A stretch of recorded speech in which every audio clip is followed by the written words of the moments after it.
சத்துவம் ராஜசம் தாமசம் என்கின்ற முக்குண வயப்பட்டு ஆன்மாவானது எப்படி செயல்படுகிறது என்பதை பற்றி நாம் முதல்ல பார்ப்போம். 39வது பாடல் இப்பொழுது நாம் பார்ப்போம்.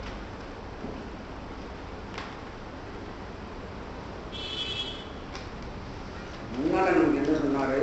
தாமத குணத்தையும் ராட்சத குணத்தையும் பிரவர்த்திக்காமல் சத்துவ குணமே பிரவர்த்திக்கும்படியாக பார்த்து கொள்ள வேண்டும்.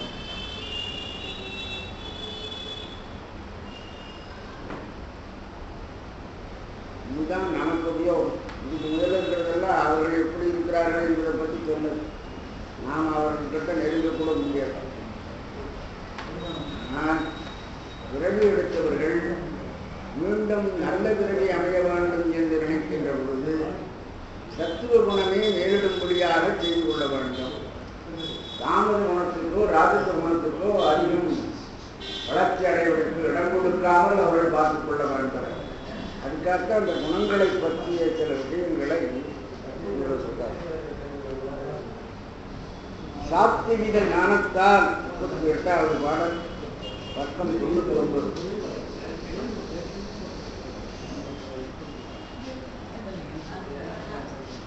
சாத்திவித ஞானத்தால் தயை, இடம், நல் வினயம், தைரியம், சத்தியம், உளவம்.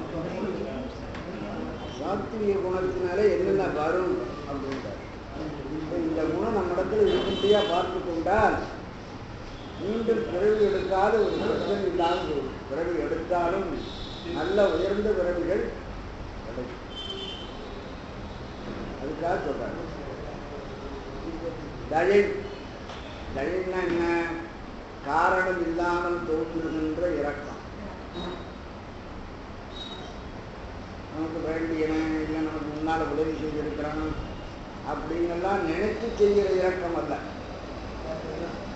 துன்பப்படுகிறான், அதை உடனே நாம் தெரிவிக்க வேண்டும் என்று நாம் விளைகிறோம். யாரும் என்ன நமக்கு இதை பற்றி கவலை இல்லை.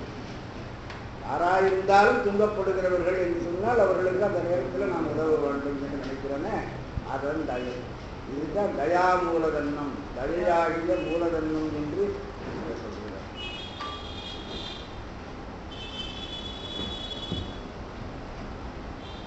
அதன் தய திடம், எதிலும் ஒரு உறுதி இருக்கணும்.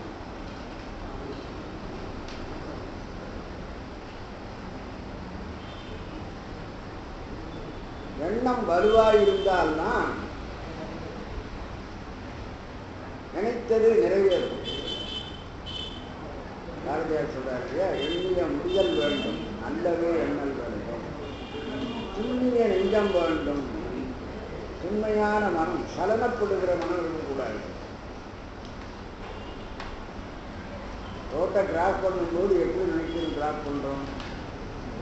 இந்த பக்கமும் பார்த்து நாம் போக வேண்டிய அளவையும் அந்த தூரத்தையும் வண்டி வருமா அந்த அளவுக்குள்ள என்பதையும் எல்லாம் யோசனை பண்ணி இறங்கிட்டா அது நடுவில் போய் குழம்பக்கூடாது. அதுதான் திடம். இறங்குவதற்கு முன்னு எவ்வளவுமான்னு சொல்லலாம். ஆனால் இறங்கிட்ட ஒரு தொழில முயற்சியில் இறங்கியாச்சுன்னு சொன்னால் அதுக்கப்புறம் யோசனை பண்ணக்கூடாது. தொடங்க எவ்வினை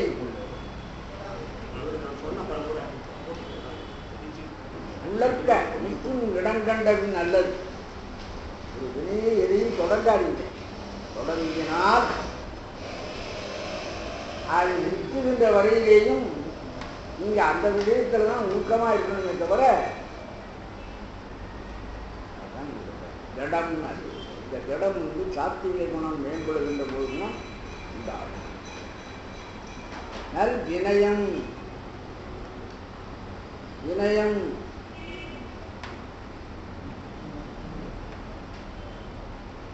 வினயத்திற்கு பல வார்த்தைகள் விளக்கங்கள் சொல்லலாம். நான் சொன்னால் கூட எந்த இடத்துல எப்படி நடந்து கொள்ள வேண்டும் என்பதை அறிந்து நடக்கும்.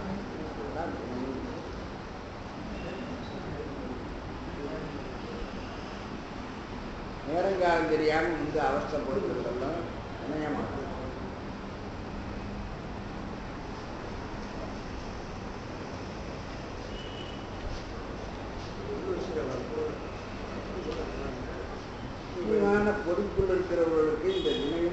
அவசியம்.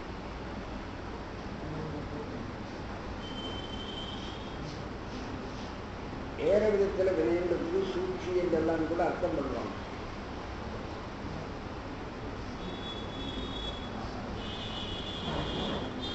நேரமறிந்து காரியத்தை சொல்லுவது அது வினயத்துக்கு ரொம்ப அவசியம்.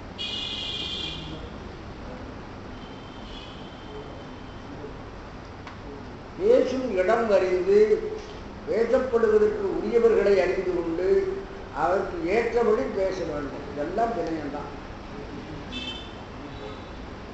பக்குவமாக நடந்து கொள்ள வேண்டும். எல்லா விஷயத்தையும் வேகத்தையும் காட்டக்கூடாது. இதுக்காக நாம் செய்ய வேண்டிய வேலையை மறந்துடக்கூடாது.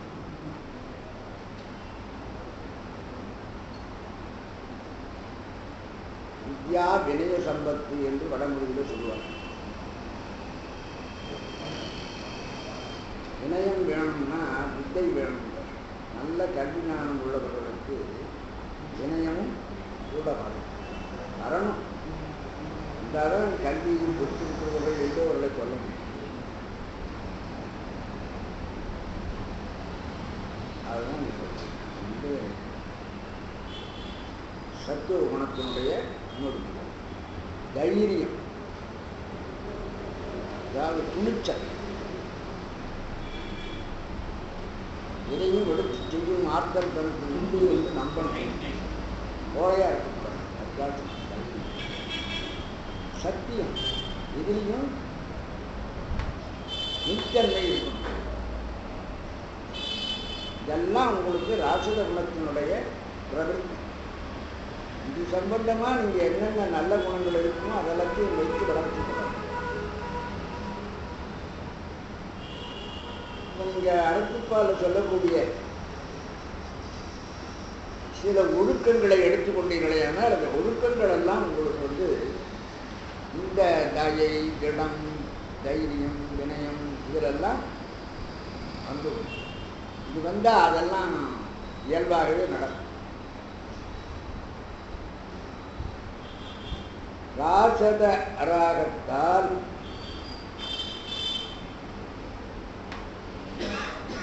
வாழ்த்த தருகண்மை அஞ்சாம்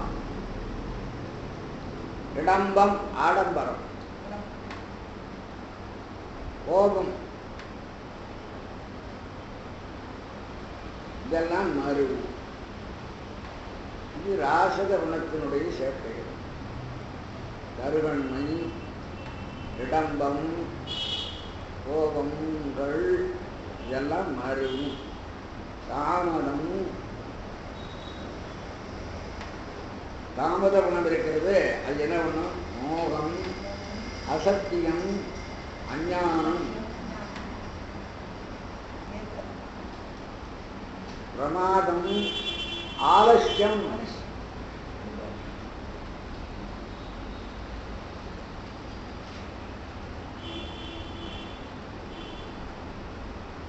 பிரமாதம் என்று சொன்னால் தன்னை பெருமைப்படுத்திக் கொள்ளுகின்ற தன்மை. தற்செருக்கு என்று கூட அது சொல்லிவிடணும். ஆலஸ்யம்னா மடி, சோம்பல்.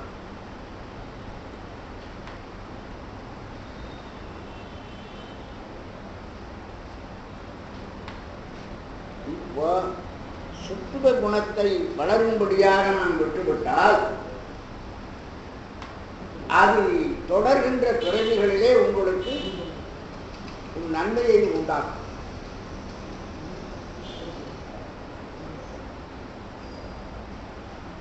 இது சிவயோகிகளுக்கு சொல்லுகிற விஷயம் அல்ல, பொதுவாக சொல்லுகிற.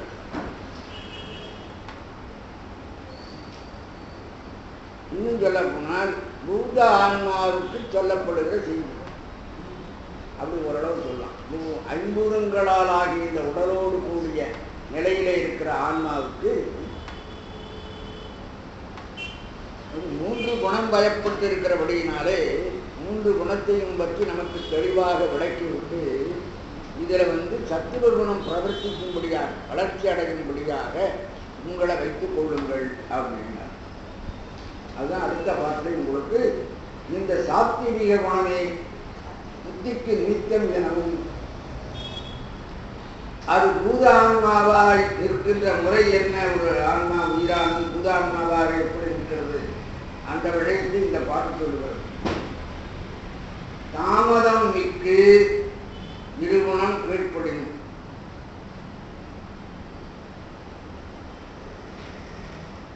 தாமதம் மிக்கு இருகுணம் கீழ்ப்படினும். ராசதமும் சாத்விகமும் கீழ்ப்பட்டு விடுகிறது, தாமதம் இருந்து விடுகிறது. அல்லது ராட்சதமே தழுவி மற்ற இருகுணம் தாழ்வடையும். ராட்சத குணம் மேம்பட்டு சாத்விகமும் தாமதமும் தாழ்வடையும். என்ன ஆகும்? மேற்பாடு சொல்லும் பொழுது சாத்விகனே பிரவர்த்திக்கும்படியாக பார்த்துக் கொள்ளுங்கள். அது இல்லாமல் மற்ற ரெண்டும் வளர்ச்சி அடைந்தால் என்ன ஆகுன்றதை இங்க சொல்றாரு. தீமை புரி சம்சாரத்து இறந்து பிறந்து உடலும். சம்சாரத்திலே இந்த உலக வாழ்க்கையில இறந்து பிறந்து உடந்து கொண்டே இருப்பான். அதனால கிடைத்திருக்கிற பிறவியிலே நீங்க சாத்விக குணம் தேடும்படியாக நடந்து கொண்டால் அதுக்கு மேல நல்ல இன சேர்க்கை கிடைக்கும்படியான ஒரு நல்ல பிறவி உங்களுக்கு அடுத்தபடி வாய்ப்பு. அதுக்காக செப்பிய சாத்விகமே முக்திக்கு நிமித்தம். முக்தியை அடைவதற்கு நிமித்த காரணமாக இருக்கிறது எதுன்னு கேட்டால் சாத்விகம் தான். சாத்விகம் தான் உங்களை முக்திக்கு அழைத்து செல்லும்.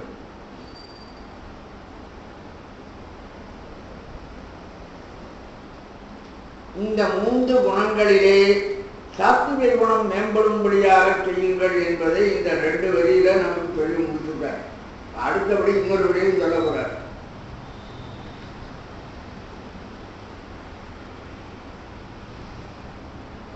பூத ஆன்மா என்று நிலை சொல்லி வந்தாரே, பூத ஆன்மான்னா என்ன?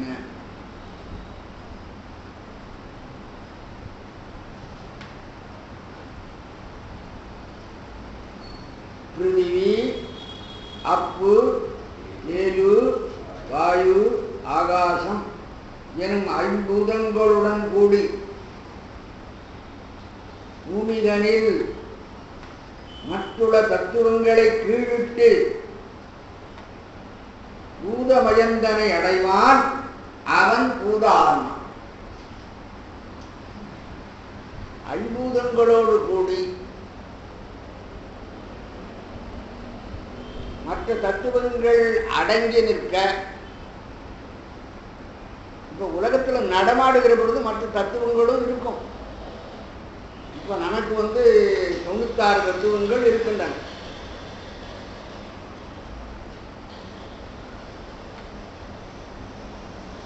ஆனால் ஆரம்பத்தில் பார்த்தா உடல் மாத்திரம்தான் கிடைக்கிறது, மற்ற தத்துவங்கள் எல்லாம் வேலை செய்யாது.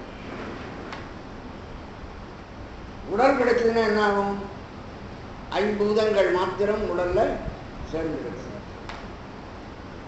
அந்த அளவுல இருந்தால் அது பூத ஆன்மா. வெளியில உங்களுக்கு தெரியாது. முதல்ல பூதங்களோடு சேர்ந்த சேர்க்கை உடையதாக ஆன்மா இருக்கிறது. அதுக்கு பிறகு பூதங்களின் குணமாக ஒவ்வொரு தத்துவமும் ஆன்மாவுக்கு சேருகிறது சொன்னார். அதுதான் சொன்னார். ஆகாசம் எனும் 5 பூதங்களுடன் கூடி பூமிதனில்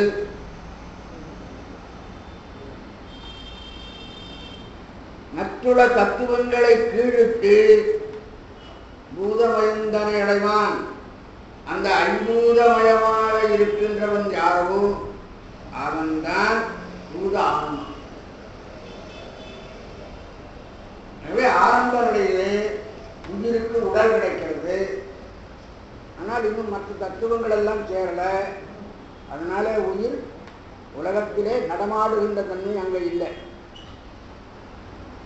உலகத்தில் கண்ணினால் காணப்படும் பொருள்களே அன்றி வேறு பொருள்கள் இல்லை என்றும் அப்பொருள்களால் உண்டாகும் இன்பமே இன்பம் என்றும் அப்படி கருதுகின்ற தன்மை ஐம்பூதங்களாகிய ஆன்மா.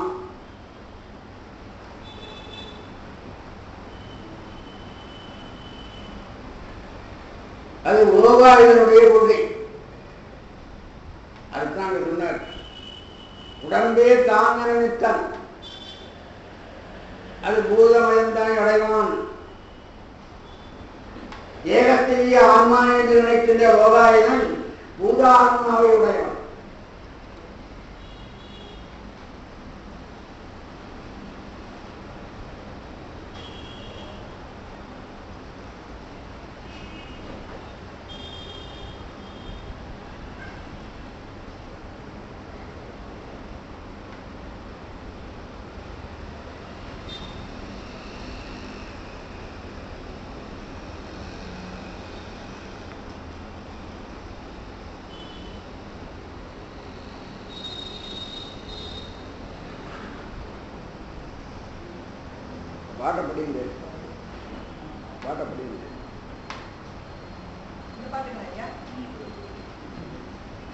தாமதமிக்கு இரு குணங்கள் கீழ்ப்படியும் நாசகமே தழுவி மற்ற இரு குணத்தாழ்படியும் எண்ணில் காலம் தீமை புலி சம்சாரத்திற்கு பிறந்து உழல்வர் செப்பிய சாத்வீகமே முக்திக்கு நிமித்தம் ஆமிய பிரிதி அப்பு தேய்வு வாய்வு ஆகாசம் என்னும் ஐம்பூதங்களுடன் கூடி பூமிகளின் மற்ற உல தத்துவங்களை கீழிட்டு பூதமயம் தன்னை அடைவான் அவன் பூத ஆன்மா.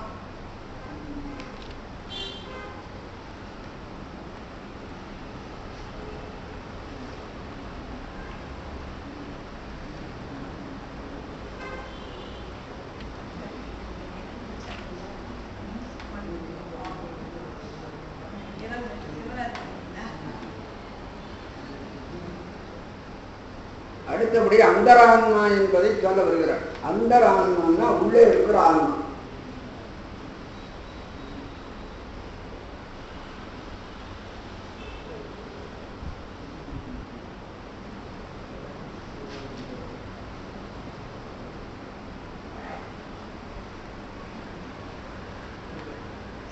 வர்த்திக்கும் ஆகாயத்தன்மையை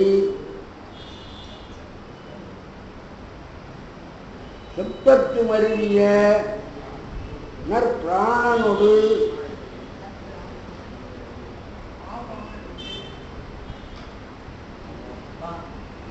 அபானனோடும் கூடி சத்த பிரவൃத்தியோடு நீர்த்தியோடும் சஞ்சரிக்கும் அவதாரம் அந்த ஆன்மாவாகும்.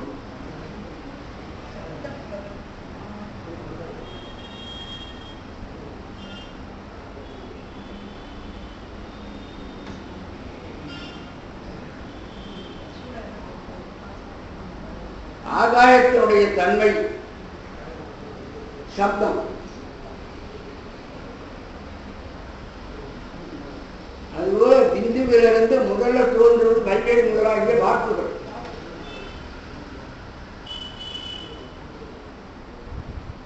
வைகரி மத்துமை வைசந்தி சூப்பம் என்ற வாக்குகள் தான் சுத்தமாயிலிருந்து முதல்ல தோன்றுகிறது. அந்த வாக்குகளோடு உயிர் நிற்கின்ற நிலைதான் அந்தரான்மா.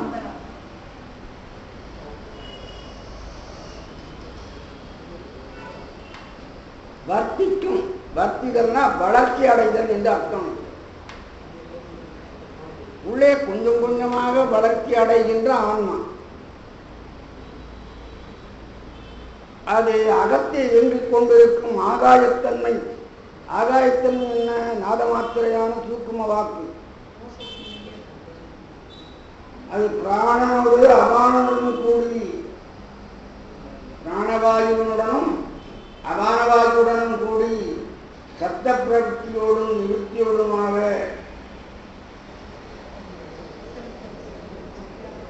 சத்த பிரவೃத்தி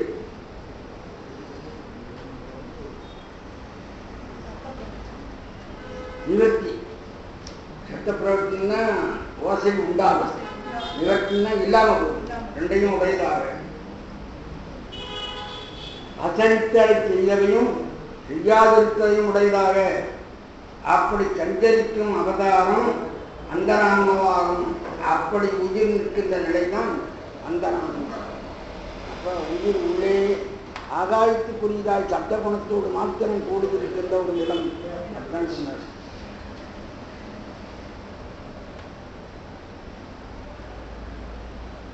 ஹெத்த பிரவத்தியினால் தெய்யவாடையினால் சகலமாகிய பல சாஸ்திரங்களும் உண்டாகும். இந்த வைகரி முதலாகிய வாக்குகளினாலே தான் வேதம் முதலாகிய சாஸ்திரங்கள் எல்லாம் உண்டாகிறது. அது காற்று வந்தது. நாதத்தின் சொல்லால் தெய்வ பாஷையும் அப்பாஷையினால் சகல சாஸ்திரங்களும் உண்டாகும். சப்தத்தால் பசுக்கள், மிருகங்கள், பறவைகள், ஊர்வன, சரிப்பன சகல ஜீவர்களும் பிரவர்த்திக்கும், வளர்ச்சி அடையும். நாதத்தினாலேயே பசுக்களும் ஏனைய மிருகங்களும் பறவைகளும் ஊர்வன நடப்பனுமாகிய எல்லா ஊர்களும் கொடுத்துவிடும். இதெல்லாம் வைகரி முதலாகிய நாத வாக்குகள், நாத மாத்திரையாக இருக்கிற வாக்குகள் உண்டான பாடுதான் இவையெல்லாம் வருகின்றன. உயிரானது அகத்தை இயங்கிக் கொண்டிருக்கின்ற நாதமாத்திரையான சூக்கும வார்க்கையும் ஓசை பொருந்தியனல் பிராணவாயுவுடனும் அபானவாயுவுடனும் கூடி வசனித்தலை செய்தலையும் செய்யாதிருத்தலையும் உடையதாக நிற்கும் நிலை, அதுதான் அந்தராத்மா. வாக்கு முழுதும் வெளிப்படாமல் இருக்கின்றன. வாக்கு என்பது நாத தத்துவம். அந்த நாத தத்துவம் முதல் ஆரம்பத்தில் அடக்கி இருக்கும். அதுக்கு பிறகு தன்னுடைய ஆற்றலை வெளிவிடும். இந்த ஆரம்ப நிலை தான் அந்தராத்மா என்று சொல்லுகிறோம். நாதத்தின் தொழிலால் தெய்வ பாஷையும் அத்தெய்வ பாஷையினால் சகல சாஸ்திரங்களும் உண்டாகும். அந்த நாதத்தின் தொழிலாளினால் எல்லா மிருகங்களும் பறவைகள் உயிரினங்கள் எல்லாம் உண்டாகிறது.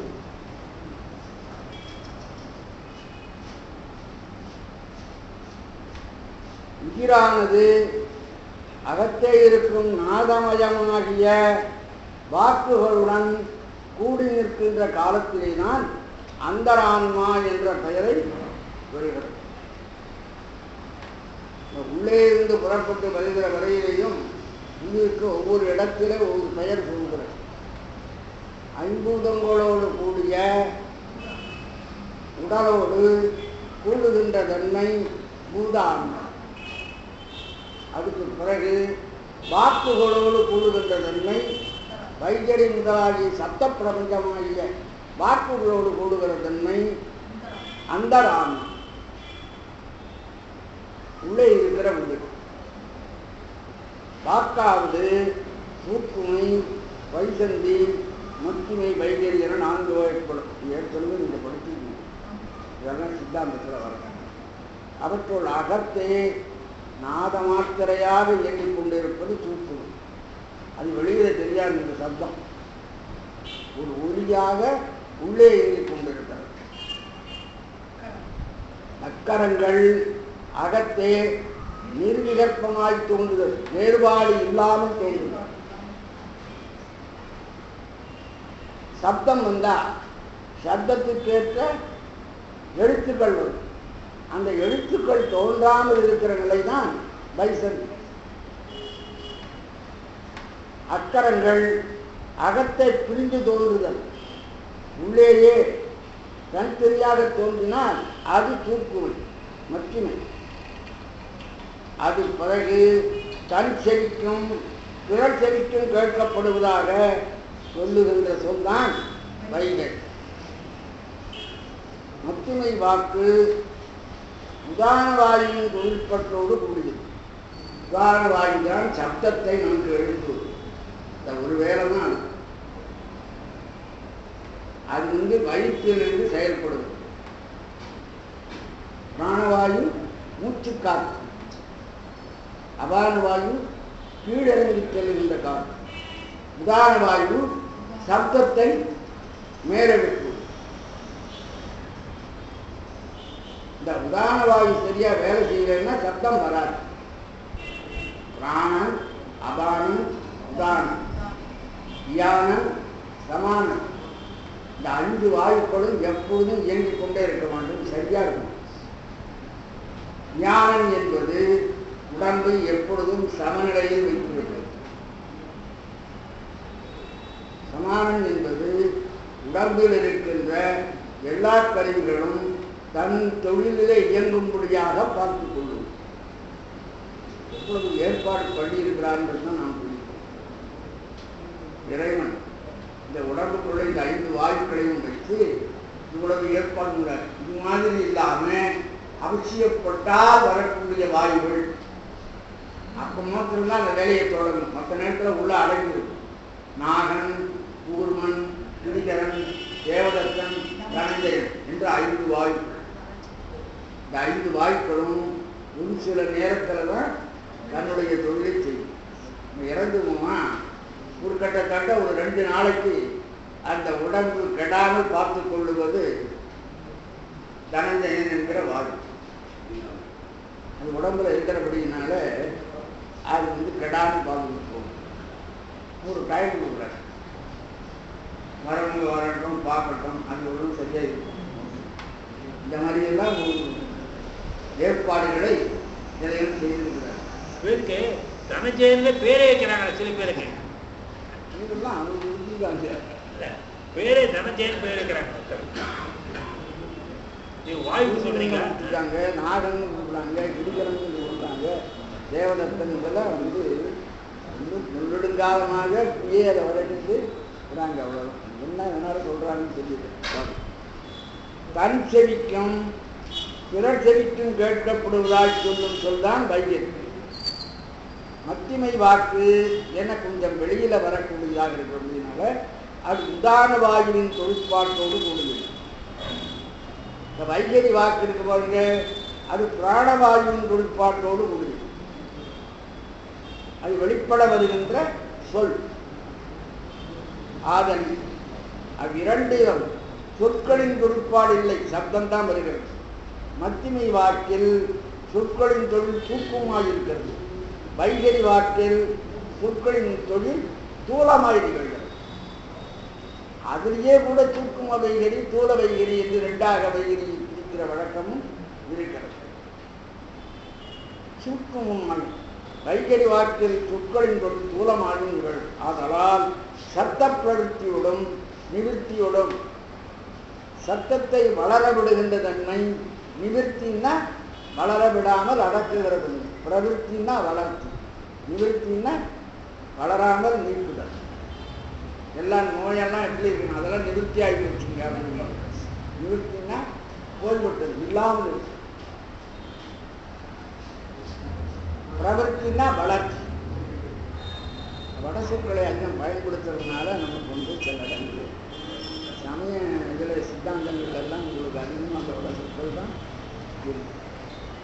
அதை மொழிபெயர்ப்பு எழுதி கொடுத்தா அந்த மொழிபெயர்ப்பை விளக்கத்துக்கு ஒரு வேலை வந்து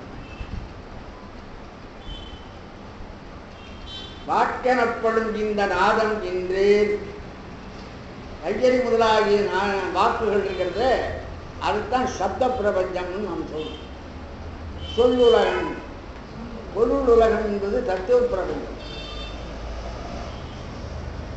இந்த சொல்லுலகம் தான் ஆரம்பம். அதிலிருந்து தான் உயிர் மெல்ல மெல்ல வளர்ச்சி அடைகிறது உடம்புல. அதனால சொல்றார், இந்த நாதம் இன்றே ஓர் உயிரும் ஒந்தனையும் அறிதலை செய்யாது. அதுக்காக தான் சப்தத்தால் சகல ஜீவர்களும் பிரவர்த்திக்கும் என்றார். இந்த சப்தத்தினால்தான் ஊர்வன, நீர்வாழ்வன, பரப்பன, நடப்பன என்று சொல்லக்கூடிய எல்லா ஜீவர்களும் வளர்ச்சி அடையும். இந்து ஞானம் மேவினது இல்லையாகில் விளங்கிய ஞானம் என்றான் சொன்ன சித்தியார்த்தம். இந்த இந்து ஞானம் என்பது வைகரி வாக்கு. இந்துன்றது என்ன? சுத்தமாய். மாயைக்கு தான், மாயைக்கு இந்துன்னு ஒரு பேர். குடிலை என்றும் சொல்வார்கள். அது ஒரு பரிகிரக சக்தி என்று சொல்லப்படும். வேண்டும் போது வெளிவிடுவதால் இறைவன் அடக்கி வைத்துக் கொண்டிருக்கிற ஒரு சக்தி.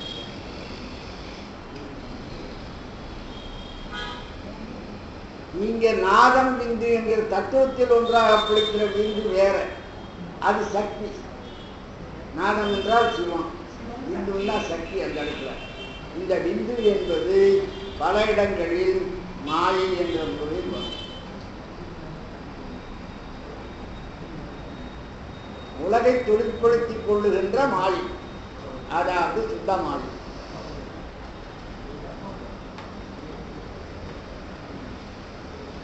அந்த பிந்து ஞானம் நீங்கினதில்லையாக அந்த சுத்த மாயையாகிய பிந்துவின் மூலமாக வருகின்ற வைகரி முதலாகிய வாக்குகளினாலே உண்டாகிற ஞானம் வரவில்லையானால் விளங்கிய ஞானம் என்றான் உயிர்களுக்கு அறிவு பிரகாசிக்காது. அதனால வைகரி முதலாகிய வாக்குகளினுடைய தோற்றம் அவசியம்.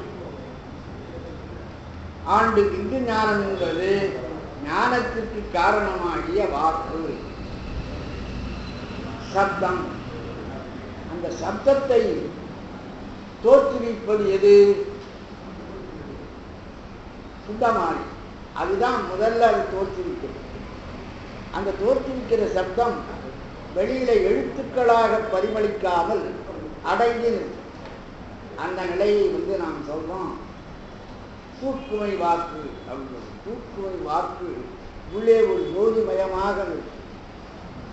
அது கொஞ்சம் கொஞ்சமாக புறப்பட்டு வருகிற பொழுது மத்திமை, வைசந்தி, மத்திமை, அப்புறம் வைகரி என்று குறிப்பிடும்.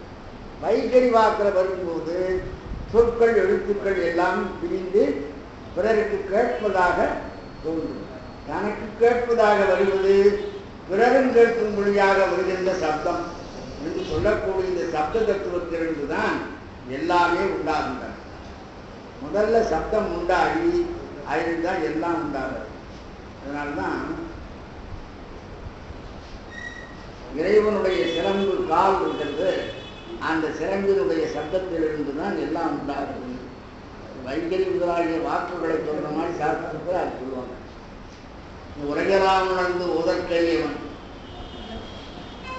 நிலவுராவிய நீர்மலி வேளையன் அலையில் சோதியன் அம்பலக்காடுவான் மலர் சிலம்படி வாழ்த்து வணங்குவான். அது உரை எழுதும் போது எல்லாரும் பொதுவாக என்ன பண்ணுவாங்க, மலர் சிலம்படி மலர் போன்ற சிலம்படிந்த அடிகளை வாழ்த்து வணங்குவான் என்று அர்த்தம் கொள்வார். முன்னாட்சுந்தரம் பிள்ளை அவர்கள் சேக்கிழார் பிள்ளை தமிழில் இந்த பாட்டிலேயே அது என்ன பொருள் என்பதை விளக்கி எழுதுகின்றார். பாட்டுக்கு உரை எழுதுகின்றார். இதுவான பாட்டுக்கு அவர் பிள்ளைத்தமிழ் பாட்டு அதில் என்ன சொல்றாரு, மலர் சிலம்பொழி என்பதற்கு மலர் போன்ற சிலம்பொழி என்று அர்த்தம் எழுதினால் மலர் சிலம்பொழி என்று அந்த பாடம் இருக்கும். எந்த பதிப்பிலையும் எந்த எழுத்துத்தொழிலையும் மலர் சிலம்பொழி என்று இச்சு போடலை. அது மலர் சிலம்பொழி தான் இருக்கிறது. அதனால என்ன பண்ணணும், உலகெல்லாம் மலர் சிலம்பொழி, உலகெல்லாம் மலர்கின்ற சிலம்பொழி. நல்லா முன்னாள் ஒடுங்குகிற பொழுது சிலம்பு ஒளியில எல்லாம் போய் ஒடுங்குகிறது.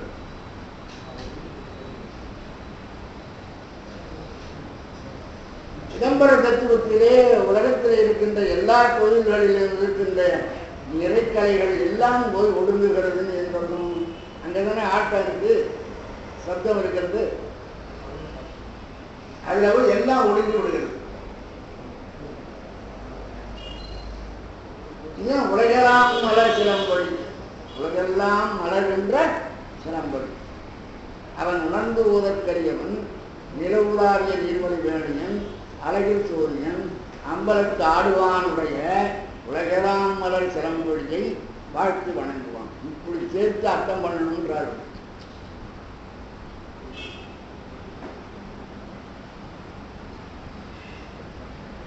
நாங்க இங்கே ஐங்குறு நூற்றுக்கு ஒரு கடவுள் வாழ்த்து இருக்கிறது. சங்க காலத்தில் எழுதிச்சு ஐயா 2000 வருஷங்களுக்கு நீல நீரி வாலிழை பாகத்து ஒருவன் இருதாள் இடற்கு மூவகை உலகும் உருள்தன முறையே. இதுவும் சித்தாந்த சாஸ்திரமும் ஒன்றுதான். நிகழ்ந்தார் தொடர்பாடு தான் செய்தி சித்தாந்தம் வந்து அப்போது சொல்லியிருக்காங்க. செய்தி சித்தாந்தத்தினுடைய ஆயுசு ரொம்ப பெரிய ஆயுசு. இன்னும் 10,000 கண்ணண்ட தொல்காப்பியத்துக்கு முன்னாலேயே இருந்திருக்கு. என்ன காரணத்தினால நாம் நழுவணும்னு தெரியல. சில விஷயங்கள்லாம் நம்மளால கண்டுபிடிக்க முடியாது. கூட நீங்க நினைச்சு பாருங்க, நாவுக்கரசரும் ஞான சம்பந்தரும் தோன்றி சவண பௌத்த சமயங்களை எல்லாம் நிராகரித்து சைவத்தை வளர்த்தார். அதுக்கப்புறம் 400 வருஷங்களுக்கு சைவத்தினுடைய சத்தத்தையே காணும். அந்த பாட்டெல்லாம் தொலைந்து போய் திரும்ப ராஜராஜன் அதை கண்டுபிடித்தான் 1100 அப்படின்னு. நடுவில் என்ன ஆச்சு? புற சமயத்தவர்களும் இல்லை. ஏன் இந்த தேவாரங்களை யாரும் படிக்கல? இன்னும் சொல்லனால் அருளை செயல்கள் அற்புதங்களை நிகழ்த்தி இருக்கிறார்கள் அவர்கள். ஜனங்களுக்கு அவ்வளவு சீக்கிரம் அது மறந்து போறதுக்கு இடம். நீங்கள் கண்ணெதிரில் பார்த்த சிறந்த ஜனங்களுடைய பேரன் பேரனுக்கு பேரன்லாம் இருந்திருப்பாங்க. இதெல்லாம் நேர பார்த்தது. அப்படி இருக்கும்போது அந்த பக்தி மீது வருதல்னாலே அந்த பாசுரங்களை பாராயணம் செய்வாரும், அதை ஞாபகத்தில் வைத்திருந்து எழுதிக் கொள்வாரும் எங்க இல்லாம போயிட்டாங்க. என்ன ஆச்சு சைவம்?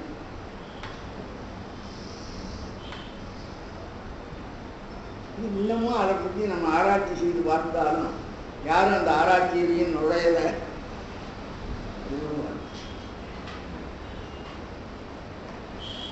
என்ன அப்ப இன்னும் வளர்ச்சியா இருந்திருக்கணும். போட்டிக்கு பிற சமயங்களும் இல்லை. சமயமற்ற ஒரு நிலையில இருந்திருக்கிறது. பிற சமயங்களினுடைய எழுச்சியும் அந்த நேரத்தில் இல்லை. சைவ வைணவ சமயங்களினுடைய எழுச்சியும் இல்லை. இந்த பாடங்களை தொலைந்து போச்சு. அதுக்கு பிறகு முதல் ராஜராஜன் நம்பியாண்டார் நம்பியை வைத்து விசாரித்தறிந்து இந்த தேவார திருமுறைகளை கொண்டு வந்து அதை வரிசைப்படுத்தி திருமுறைகளாக்கி பன்னடைவு செய்து அப்புறம் கொடுத்தான் என்பதுதான் நமக்கு வரலாறு. இந்த இடையில இருந்த 300-400 வருஷங்கள் என்ன ஆச்சு? நீலமேனி வாலடி பாகத்து ஒருவன் இருந்தால் இடற்கு திருவடியினுடைய நிழலிலே என்ன அர்த்தம்? திருவடியினுடைய சிறம்பொலியிலிருந்து மூவகை உலகம் உருத்தனம் உடையே.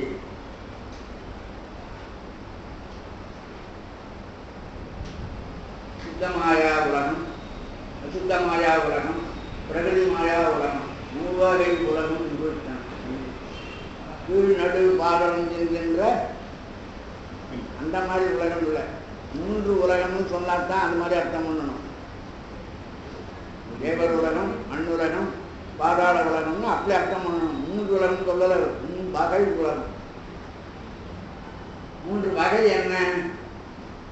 சுத்த பிரபஞ்சம், அசுத்த பிரபஞ்சம், பிரகதி பிரபஞ்சம்.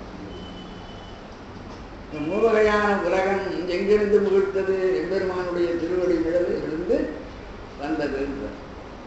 இதே கதில் ஓசையெல்லாம் முற்றால் ஒலிக்கும் திருச்சிலம்பின் ஓசை. திருப்பதிக்கு முடியாத பின்னால் சாஸ்திர நூலில் சொல்ற மாதிரி வருகிறது. அதுதான் நீங்க சொல்ற.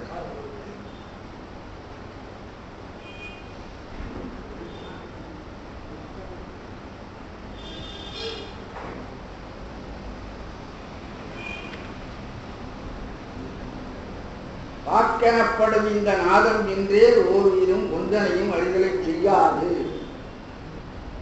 உயிரினுடைய அறிவு தொழிற்படுவதற்கு இந்த வாக்கு அவசியம். இந்த வாக்கின் மூலமாகத்தான் உயிரினுடைய அறிவை அறியும்படி செய்கிறார் இறைவன்.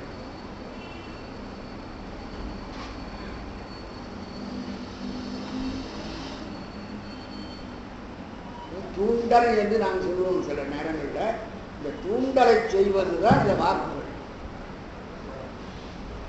உயிருக்கு உடலை கொடுத்தாயிற்று, உடல்ல இருக்கிற உயிர் உடலை இயக்க வேண்டும் அல்லவா?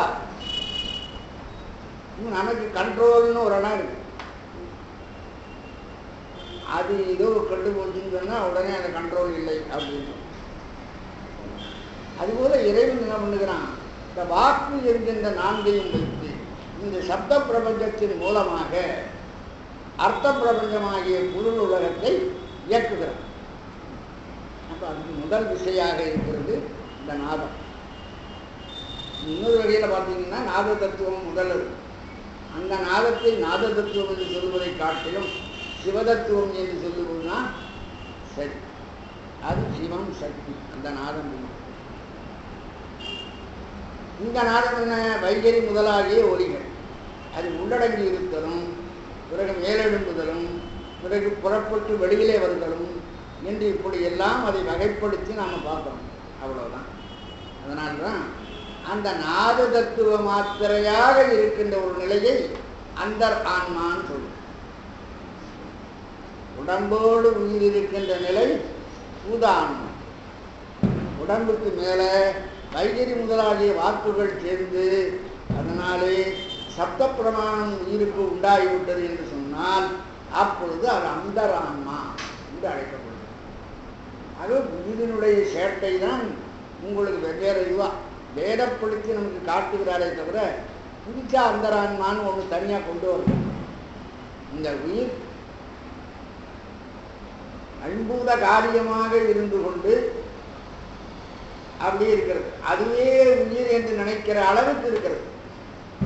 அதை தவிர வேற ஒன்றும் இல்லை என்ற அளவில் அப்படி இருந்தால் அது பூதான்மா.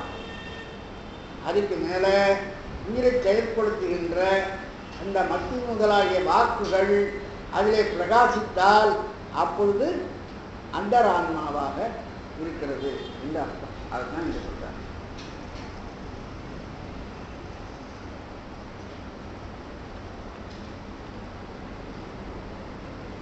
அதுக்கு அடுத்தபடி தத்துவான்ம பிரகடனம் என்று கொண்டு வருகிறது. இந்த நடராஜன் பெருமான் வந்து உடுக்கில நாதத்தை எழுப்பி உலகத்தை தொடங்கினார் ஒரு கருத்து இருக்கு. அது உடுக்கில அடிச்ச உடனே நாதம் வருது. அப்போ நாதத்திலிருந்து உலகம் தோன்றுன்றாங்க.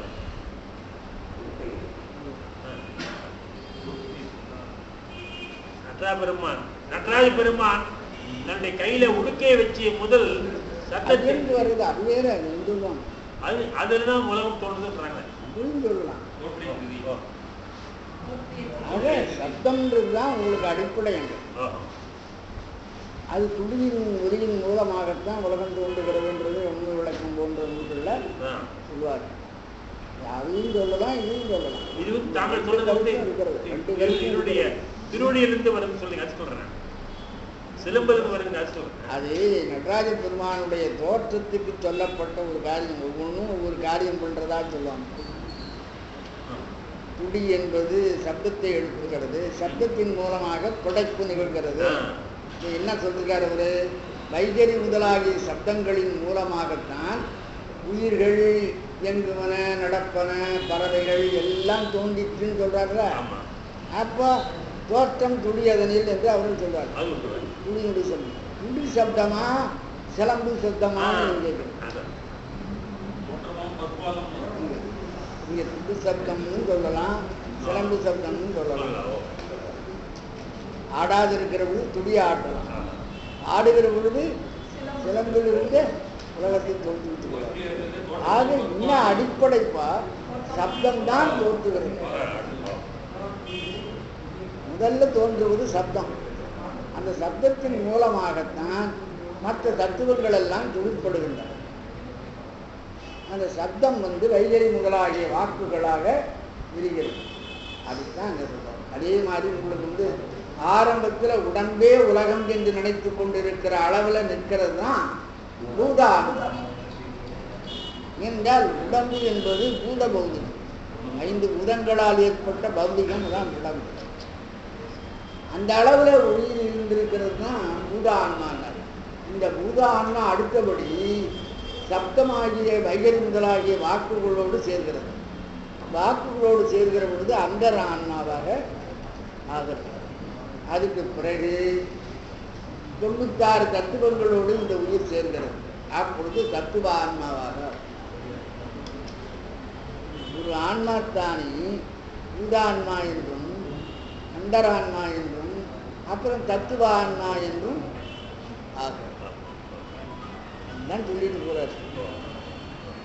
இது அடுத்தடுத்த நிலைகளில் இந்த ஆன்மா ஒவ்வொன்றாக வளர்ச்சி அடைகிறது. அது அடுத்தது தத்துவ ஆன்மா பிரகரணம் என்று ஒன்று வச்சிருக்கோம். அதை பற்றி நான் சொல்றேன்.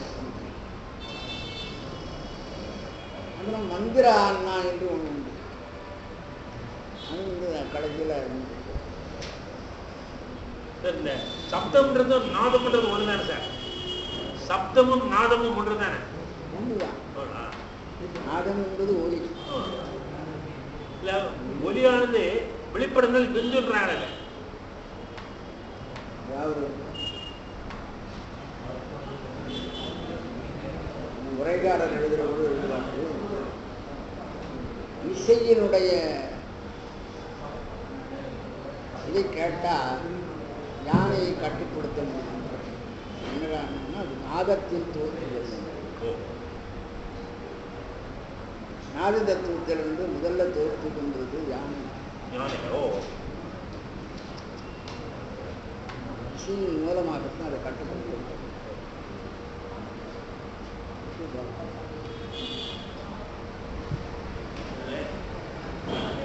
நன்றி கொடுக்கும்போது ஒரு 2 அறிவிப்பு அந்த தயவுசெய்து நீங்கள் கேட்கணும்.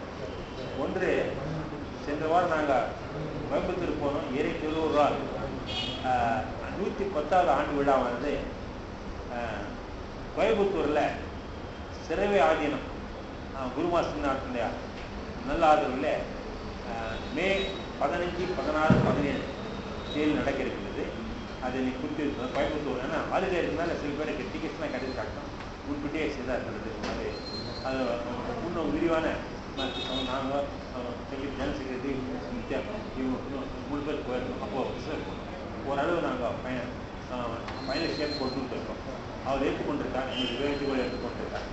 மிக இடம் வந்து விரிவான இடம், மிக இதுவாக இருக்குது. பட் இண்டிவிஜுவல் ரூட்ஸ் வந்து கொஞ்சம் கஷ்டமாக இருக்காங்க. பட் எனவே உங்களுக்கு கம்பவுண்ட் பார்த்து அது ஒன்று. 2வது, நம்ம திருமணத்துக்கு ஞானாசிரியாக இருக்கிறவர் டாக்டர் வை எஸ் அவர்கள் மிக நல்ல உடல் குறைவாக இருக்கார். மிக உடல் குறைவு. ஹாஸ்பிட்டல் டிஸ்சார்ஜ் ஆகிட்டு வந்துட்டார். நான் இன்னும் பார்த்து வரேன். ரொம்ப உடல் நலிவு. டாக்டர் வந்து okay taking back the house சொல்லிட்டாங்க. அதையும் சொல்லி உங்களுக்கு சொல்ல வேண்டிய கடைசி. அதனால் அவர் எவ்வளோ பேசுகிறார், நெய்தாக பேசுகிறார், பேசுகிறேன் சொன்னேன். பெருமந்தத்துக்கு தன்னுடைய செய்தி என்னான்னு கேட்குறாரு. எல்லாம் இடம் பார்த்து சொல்லுவாங்க. இன்னும் நல்லா நடத்து, நல்லா நடந்து தலையில் கை வச்சு ஆசை நல்லபடி நடந்து சொல்லுவாங்க. அது இப்போ எனக்கு ரொம்ப அந்த அவர் மாதிரி அவர் ஆக்டிவ் பர்சன் இப்போ அப்படியே படித்து விட்டார். பார்க்க தெளிவுபடும். சில பேர் யாராவது ஏன் தெளிவுபடுன்னு நினைக்கக்கூடாது. Days are number, days are number. But அவங்க சொன்னார், நீ பாமசாமி வணக்கு பாண்டார், பாமசாமி வணக்கு பாண்டார். பாமசாமி ஏன்னா அவர் 107 தடவை சண்முக ஜென்மம் ஓதுவார். 107 தடவை ஜென்மம் ஓதுவார். நான் பாமசாமியுடைய அந்த பிரசாதம் கொடுத்தேன். நான் பழனி வந்து வந்தேன். அந்த கேட்டு ரொம்ப சந்தோஷப்பட்டார். அப்பா பழனி முருகன் என்னை ஆதரிக்காம்பா, ஆதரவு வைத்தான், நெத்தில வைத்தான். அப்போ பழனி முருகன் மேலே இருக்கு சந்தனம் இருப்பாரு, அதை கொடுத்தேன். அது அப்புறம் அந்த அந்த அந்த அந்த வரங்கா அது வந்து இந்த பொடி தராங்க, அது கொடுத்தாங்க. பஞ்சாபம் அதே மாதிரி இந்த செறிவாக்குடைய இதுவும் கொடுத்தோம். ரொம்ப சந்தோஷப்பட்டப்பா பாமசாமி படிச்சிருப்பாங்க. நேற்று பாமசாமி நம்ம நான் பேசுறேன், ஆனால் அந்த பிரசாதம் எடுப்பேன். இது ரொம்ப சந்தோஷப்பட்டாங்க. நல்ல ஆசிரியம் பண்ணேன். நீங்களாம் தேவைப்படுது கடை. பட் அவர் சச்ச டைனமிக் பர்சன். அது என்னமோ இரவு எனக்கு ஒரு ஆச்சரியம். சிலதான் நடக்குது. உங்களுக்கு சர்ப்ரைஸ்மா பாம்பசாமியுடைய கொள்ளு பேரை அதான் இருந்து அந்த இது நடத்துறாங்க இங்க இந்த கவுண்ட் பண்ண இடத்துல அவன் எங்க பிறப்பு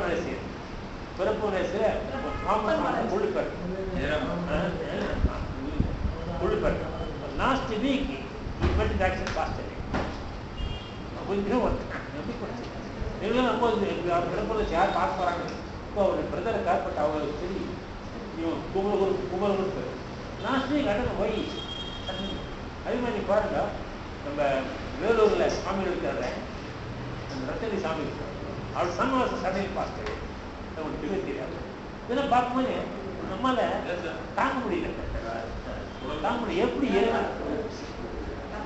அத்தனை சாமியுடைய பையன் சடை பார்க்கணும் அப்புறம் இதுல எனக்கே ஒரு மறைச்சி என்ன அதான் நைய எடுத்தாலும் ஒரு பல்லைன் வரும்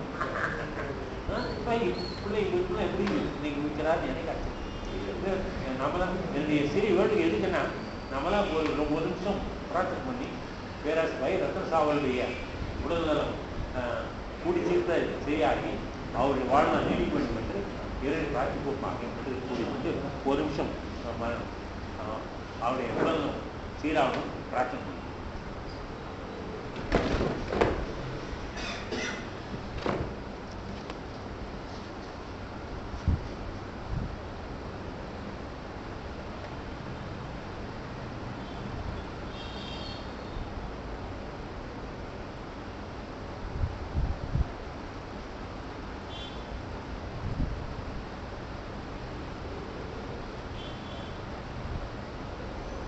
சிவனை போற்றி